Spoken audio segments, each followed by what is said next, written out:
ಗರ್ಭಗಿರಿ ಬಾಯಿ ಮುಚ್ಚಿಕೊಂಡಿರಿ ಈಗೆಲ್ಲ ಮಾತಾಡ್ಬೋದು ಅಂತ ಖಡಕ್ ಎಚ್ಚರಿಕೆ ಕೊಟ್ಟಿದ್ದಾರೆ ಅಂತ. ಗೊತ್ತಿಲ್ಲ ನನಗೆ, ನಾನು ಕೂಡ ಮಾಧ್ಯಮದಲ್ಲಿ ನೋಡಿದೆ. ನನಗೆ ಮಾಧ್ಯಮದಲ್ಲಿ ನಾನು ಓದಿದ್ದೀನಿ ಹೇಳ್ತೀನಿ. ವೇಣುಗೋಪಾಲ್ ಅವರು ಏನು ಹೇಳಿಲ್ವ ಸರ್? ದೆಹಲಿಯಲ್ಲಿ ಭೇಟಿ ಕೊಟ್ಟಂತ ಸಂದರ್ಭ ಇಂಥ ಸ್ಟೇಟ್ಮೆಂಟ್ ಎಲ್ಲ ಮಾಡ್ತಿದ್ದಾರೆ. ಇಲ್ಲ, ನಮಗೇನು ನಾವು ಅಂಥ ಸ್ಟೇಟ್ಮೆಂಟ್ ಏನು ಮಾಡೇ ಇಲ್ಲ. ನಾವು ಅಂಥ ಸ್ಟೇಟ್ಮೆಂಟ್ ಮಾಡೇ ಇಲ್ಲ. ಅದರಿಂದ ಎಚ್ಚರಿಕೆ ಕೊಡೋ ಪ್ರಶ್ನೆ ಏನು ಬರುತ್ತೆ? ಬಜೆಟ್ ನಂತರ ಸಂಪುಟ ಪುನರ್ರಚನೆ ಆಗುತ್ತೆ ಅಂತ ಈಗ ಶುರುವಾಗಿದೆ. ಅದು ಚೀಫ್ ಮಿನಿಸ್ಟರ್ ಪ್ರೆರಾಗೇಟಿವ್. ಮುಖ್ಯಮಂತ್ರಿಗಳ ತೀರ್ಮಾನ. ಅವರು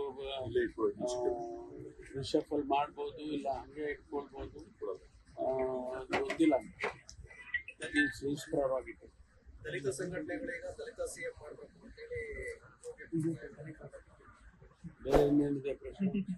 ಸರ್ ಇಂಗ್ಲಿಷ್ ಅಲ್ಲಿ ಒಂದೆರಡು ತಗೊಂಡು ಬೇರೆ ಗರ್ಭಗಿರಿ ಬಾಯಿ ಮುಚ್ಚಿಕೊಂಡಿರಿ ಈಗೆಲ್ಲ ಮಾತಾಡ್ಬೋದು ಅಂತ ಖಡಕ್ ಎಚ್ಚರಿಕೆ ಕೊಟ್ಟಿದ್ದಾರೆ ಅಂತ.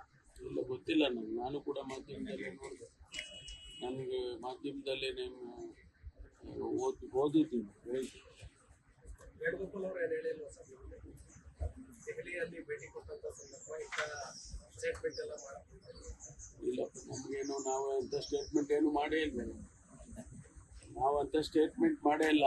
ಅದರಿಂದ ಎಚ್ಚರಿಕೆ ಕೊಡೋ ಪ್ರಶ್ನೆ ಏನು ಬರುತ್ತೆ? ಬಜೆಟ್ ನಂತರ ಸಂಪುಟ ಪುನರ್ರಚನೆ ಆಗುತ್ತೆ ಅಂತ ಈಗ ಶುರುವಾಗಿದೆ.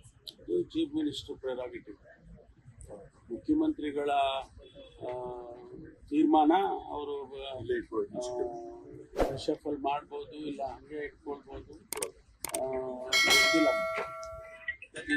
ಪ್ರೆರಾಗೇಟಿವ್. ದಲಿತ ಸಂಘಟನೆಗಳೀಗ ದಲಿತ ಸಿಎಂ ಮಾಡಬೇಕು ಅಂತೇಳಿ ಬೇರೆ ಇನ್ನೇನಿದೆ ಪ್ರಶ್ನೆ? ಸರ್ ಇಂಗ್ಲಿಷ್ ಅಲ್ಲಿ ಒಂದೆರಡು ತಗೊಂಡು ಬೇರೆ ಲೇಟೆಸ್ಟ್ ಹಾಗೂ ಇಂಟ್ರೆಸ್ಟಿಂಗ್ ಸುದ್ದಿಗಳಿಗಾಗಿ ಬಾಸ್ ಟಿವಿ ಕನ್ನಡ ಚಾನೆಲ್ನ ಸಬ್ಸ್ಕ್ರೈಬ್ ಮಾಡಿ. ಹಾಗೆಯೇ ಬೆಲ್ ಐಕಾನ್ ಪ್ರೆಸ್ ಮಾಡಿ. ಇದರ ಜೊತೆಗೆ ಫೇಸ್ಬುಕ್, ಇನ್ಸ್ಟಾಗ್ರಾಮ್, ಎಕ್ಸ್ ನಲ್ಲೂ ಮಿಸ್ ಮಾಡದೆ ಫಾಲೋ ಮಾಡಿ.